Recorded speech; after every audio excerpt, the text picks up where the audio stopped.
ओम ब्रह्म सत्यम सर्वथा।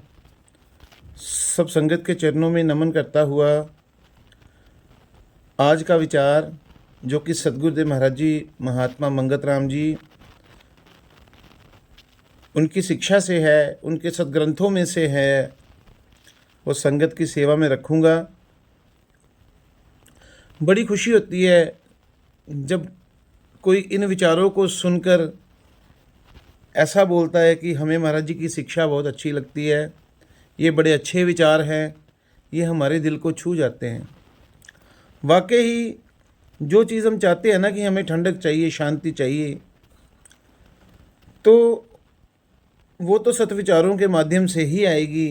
संसार में तो जितनी मर्जी कोशिश कर लें, बार बार सत्पुरुष ये कहते हैं, समझाते हैं कि सिवाय अशांति के संसार में कुछ है ही नहीं। जितना मर्जी जोर लगा लो, जितना मर्जी यत्न कर लो, लेकिन जो मन की मनोकामना है कि ऐसा सुख चाहिए जिसमें कभी तब्दीली ना हो, तो वो संसार से कैसे मिल सकता है? क्योंकि यहाँ तो हर वस्तु ही तब्दील युक्त है। यहाँ की हर वस्तु जो है वह विंसनहार है। तो विंसनहारे जगत में हमें अविनाशी शांति कैसे मिल सकती है? आइए कबीर साहब जी के वचन हैं, शिरोमणि भगत हुए परम संत कबीर साहब जी के, उनकी वाणी का विचार करते हैं।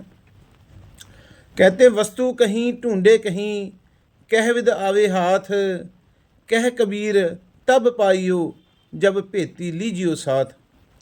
तो वस्तु से भाव अखंड शांति से है। उदाहरण देकर समझाते हैं महापुरुष कि अगर कोई वस्तु तुम्हारे घर के अंदर है और तुम उसे बाहर गली मोहल्ले में ढूंढो, तो ये तो मूर्खताई ही हुई। तो वास्तव में हम मूर्ख हैं, वास्तव में हम सब मूर्ख हैं अगर हम उस अखंड शांति को गुरु की हिदायत के, गुरु की दी हुई हिदायत के बिना अपने अंदर खोजने की बजाय अपनी मन की चाल के अनुसार बाहर संसार में से ढूंढ रहे हैं। वो वस्तु तभी मिलेगी जब हम सतगुरु की प्रेरणा के अनुसार, उनके बताए हुए दर्शाए गए मार्ग के अनुसार अपने भीतर उसे खोजने की कोशिश करेंगे। तो यही बात महापुरुष समझा रहे हैं कि वो अखंड शांति का जो स्तोत्र है वो परमात्मा है। और परमात्मा हम सब शरीरों को प्रकाशित किए हुए है। हम सब जानते हैं कि परमात्मा हमारे अंदर है, लेकिन गलती कहाँ करते हैं कि हम जो जानते हैं उसको हम मानते नहीं हैं। वाणी कहती है मनने की गत कही नहीं जाए, और हम इन बातों पर विश्वास नहीं करते क्योंकि हम सब चाहते तो शांति हैं लेकिन मेहनत नहीं करना चाहते। जिन्ना गालिया तिना पाया, वाणी कहती है। बड़े बड़े फरमान वाणी में महापुरुषों ने जारी किए हैं। किसके लिए किए हैं? अपना तो उन्होंने कर लिया जो करना था। अखंड शांति के स्तोत्र उनको प्राप्त है, इसीलिए आज उनके दुनिया में नाम है। जिनको ईश्वर की प्राप्ति हो जाती है उनको ही भगत संत फकीर के नाम से दुनिया जानती है। और उन्होंने हमारे लिए, दुनिया के लिए मार्ग समझाया है। लेकिन हम यहाँ भी चालाकी करते हैं। हम उस मार्ग पर चलने की बजाय चाहते हैं कि अगर मंगलवार के दिन बूंदी चढ़ाने से, बदाना चढ़ाने से ही मेरा कल्याण हो जाए तो क्या ज़रूरत है तप त्याग करने की, सिमरन करने की, सेवा करने की। अगर वो परमात्मा शनिवार के दिन थोड़े से सरसों के तेल से ही रिझ जाता है, या जो तरीका जिसने अपनाया है अरदास करने से ही परमात्मा रिझ जाए, बड़ी अच्छी बात है। कोई मोमबत्तियां जगाकर परमात्मा को खुश करना चाहता है, तो ऐसे अलग अलग भावों से हम उसके साथ सौदेबाजी करते हैं। असलियत में हम भक्ति की सही परिभाषा को नहीं समझते। परमात्मा तो भाव से रिझा जाता है, वो हमारे अंतर मन के भाव देखता है। जैसी भी पूजा को हमने धारण किया है, तो महाराज जी तो एक बात कहते हैं कि जिस भी सत्पुरुष के आगे तुम ये सब करते हो, अगर उसके आदर्श को धारण करते हो तो फिर तुम्हारी ये पूजा जायज़ है। अगर केवल अपनी मनोकामना के लिए इन व्यंजनों से, इन साधनों से उस हस्ती को खुश करना चाहते हो तो परमात्मा ऐसे नहीं प्राप्त होता। ये भक्ति की सही परिभाषा नहीं है। तो आइए सदगुरुदेव महाराज जी के चरणों में बेनती करते हैं।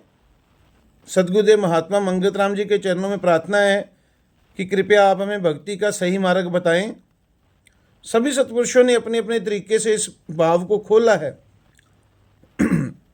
वर्तमान समय के जो सत्पुरुष योगी राज महात्मा मंगत राम जी, आइए उनके वचनों से भी इस भाव को समझने की कोशिश करते हैं कि भक्ति किसे कहते हैं। एक प्रेमी महाराज जी के प्रिय शिष्य प्रेमी देवराज गुप्ता जी महाराज जी के चरणों में बेनती करते हैं कि महाराज जी भक्ति किसे कहते हैं। ये प्रश्न उन्होंने किया महाराज जी से। गुरुदेव का उत्तर बड़ा ही साफ और सरल भाषा में है। ऐसा नहीं है कि ये कोई बड़े औखे लफ्ज़ हैं जो समझ में ना आवे।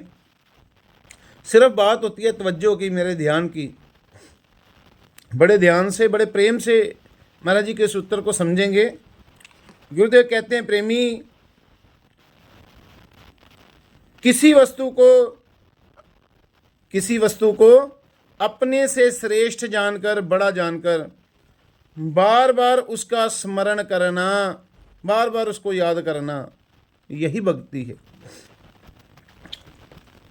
अब विचार ये करना है कि महाराज जी की ये जो भक्ति की कसौटी है, भक्ति की ये जो परिभाषा है, इस पर अपने मन को रखकर मैं इसके ज़रिए मैं अपने मन को परखूं कि रे मन तू किसकी भक्ति करता है, तो दिन रात किसको याद करता है। जिसको तू याद करता है उसी का फल तुझे प्राप्त होगा। तो अपने मन को अगर भक्ति की इस परिभाषा की कसौटी पर रखकर मैं टटोलूं तो साफ साफ ये सिद्ध होता है कि मन जागते हुए भी संसार का सिमरन करता है और सोते हुए भी संसार को ही सिमरता रहता है। तो भक्ति मैं संसार की कर रहा हूँ और रिजल्ट मैं वो चाहता हूँ जो अखंड शांति चाहता हूँ जो सत्पुरुषों के पास थी।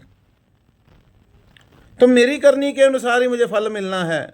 अगर मैं जिसको बड़ा जानकर, श्रेष्ठ जानकर जिसका स्मरण कर रहा हूँ उसका ही रिजल्ट मुझे मिलेगा, उसके ही गुण या अवगुण मेरे अंदर आएंगे। तो संसार को सिमरने से क्या होगा, संसार के जो संसार से जुड़ने से जो प्राप्त होता है दुख, क्लेश, अशांति, ये बेचैनी, ये सब मेरे जीवन में आ जाएंगे। इसलिए मेरा जीवन परेशान है, क्योंकि मैंने अंदर से, अंतर मन से संसार को श्रेष्ठ जाना हुआ है। मेरी दिशा उलट है, मेरी मनोकामना के उलट मेरी दिशा है। इसलिए मेरी मनोकामना कभी पूरी नहीं हो सकती जो कि थी, मुझे अखंड शांति चाहिए। अब शांति कैसे प्राप्त होती है?